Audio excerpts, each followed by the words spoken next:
Ang susunod na programa ay Rated G. Ito ay pwede sa lahat ng manonood.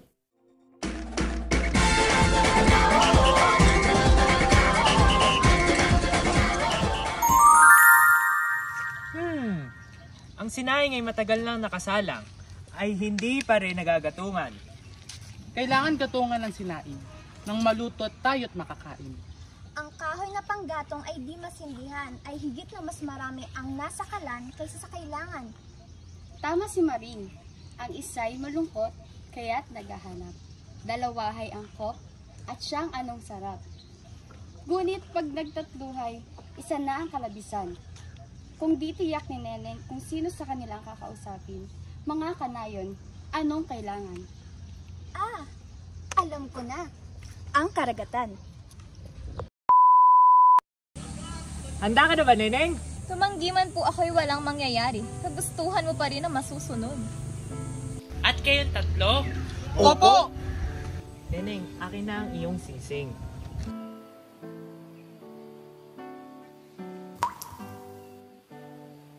Kayong tatlo ay magbubunutan. Kung sino ang unang sisisid sa singsing na nahulog ni Neneng. At ikaw, Berting, ang unang sisisid sa dagat ng pag-ibig upang makuha ang singsing. Pagbutihin mo, binata.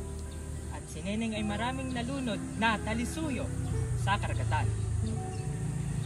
Magandang umaga sa inyong lahat at sa mga naritong kanayon ni Neneng at sa iyong mutyay muling nagpupugay. Ipinangako iyong singsing na nahulog, aking sisirit at sa iyo'y ibibigay, tanda ng pag-ibig na walang hangganan. Sumisid sa singsing na aking hinulog, subalit hindi upang maging aking irog, kundi dumaan lang muna sa pagsubok. Kaya naman sisirin mo na ang tanong kong ito, at nang ang singsing ay mapa sa iyo. Singsing na linsot walang bato, turan mo ang simula at ang dulo nito. Tila ang iyong bugtong ay sinlalim ng dagat na di matatayo ng isip kong pahat. Kaya't iyong singsing na nais mong makuha, isa pang pagsubok ang hiling ko, sinta. Ang pagkakatao ay isalin sa iba, nang di masabing ikaw ay buwaya. Akong nabunot na pang ikalawa. Inaangkin hirang kanyang karapatang sumisid sa dagat ng singsing mong bugtong, na siyang panumbas sa iyong pag-ibig. Kung gayon, o kulas, iyon ang sisirin, ang lalim ng punot dulo niyang singsing. Singsing aking Neneng, walang punot dulo. Mayroon ngang simula at wakas ito. Ang simula'y bilog na panloob at ang katapos ay panlabas na bilog. Ganyan kong gawin, singsing ng pag-ibig. Haya't nasisid kong itong singsing mong nahulog. Iyan ang tanong dyan kay Lamberto. Heto naman ang para sa iyo. Kulas, nang ika'y parito mula sa kanto, ilang bahay ang nakita mo? May ilaw ay ilan, iyo rin sanang turan. Tignan natin ang tibay pang aalala mo. Salamat, Neneng Kot, iyang katanungay kay daling sagutin. Kaya't aking masasabi ako'y tanging mahal. Heto ang tugon ko. Bahay, 7 lamang sa mga ito'y aking natandaan. 4 ang may ilaw. Ito'y patotoong isip ko'y malinaw. Kulas, ika'y mali sa iyong katugunan. Kaya naman, isasalin ko itong katanungan sa sino mang ikatlong lulusong sa tubig at sisisid sa singsing kong bugtong. Ako, ang ikatlong dapat subukin mo. Kaya't iyong dinggin ang tugon ko. Pamula sa kanto hanggang sa rito, walang bahay ni ilaw akong natandaan, kundi ang ponda ni Neneng kong mahal. Kung gayon, ito naman ay iyong tugunin. Pang-una sa 3 iyong sasagutin.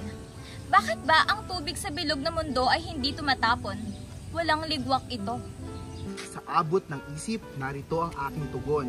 Tubig, batot tao at lahat sa mundo ay di tumatapon dahil sa ang globo ay isang malakit mabisang magneto. Hinihigop nito ang lahat ng narito at sa kalawakay di tayo tutungo. Pangalawang tanong, heto na't pakinggan.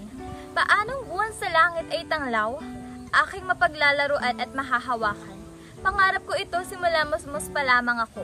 Kung ako'y iyong mahal, paiiguran mo ang aking kahilingan. Salamat o ina sa pag-aaruga mo noong ako'y muntit pinalalaki mo. Isang paborito kong kwento ay siyang panagon sa tanong na ito. Sa pamamagitan ng isang salamin, minumutyang buwan ay pabababain. Kahit sa kandungan ng mutya at giliw, buwang hinihiling. Magaling! Yan ang binata namin. Pakinggan natin ang tanong na ikatlo. Ako'y nangangamba. Ako'y natatakot. Baka ang ikatlong tanong ay iyong masagot. Ayoko na yata itong ituloy. Baka sa sagutan, ako'y maparool. Tuloy mo, Apo. Bahala na ako. Kung gayon, Leonardo, tugunin mo ito.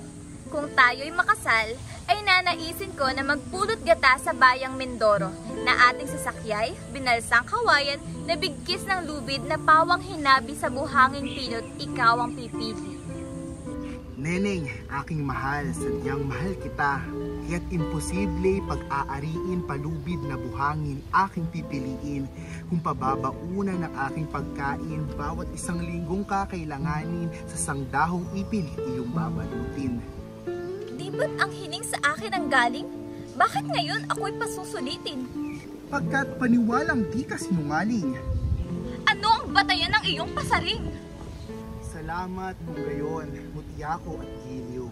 Ikaw ay may wikang tapat at matining ng iyong sabihin ako'y iyong kakasalin. Inakalang tapat ikaw sa pagiliw. Yan sa problemang aking kahati ka sa tuwad sa ligaya gayoy din. Ang buhanging lubid ay kaya kong gawin kung sa hirap nito'y kasalo ang Giliw. Ayokot di tama. Di pala kasal. Ni walang sintahan ay mag-aasawa na.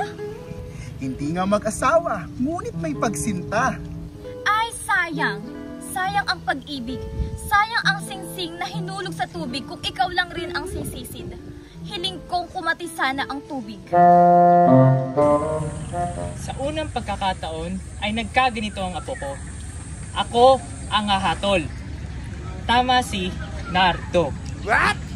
Ang karagatay nagsimula lamang ng kwento. Mula ngayon, Nardo, sa bahay mamanhikan at doon iibig ang iyong iniibig.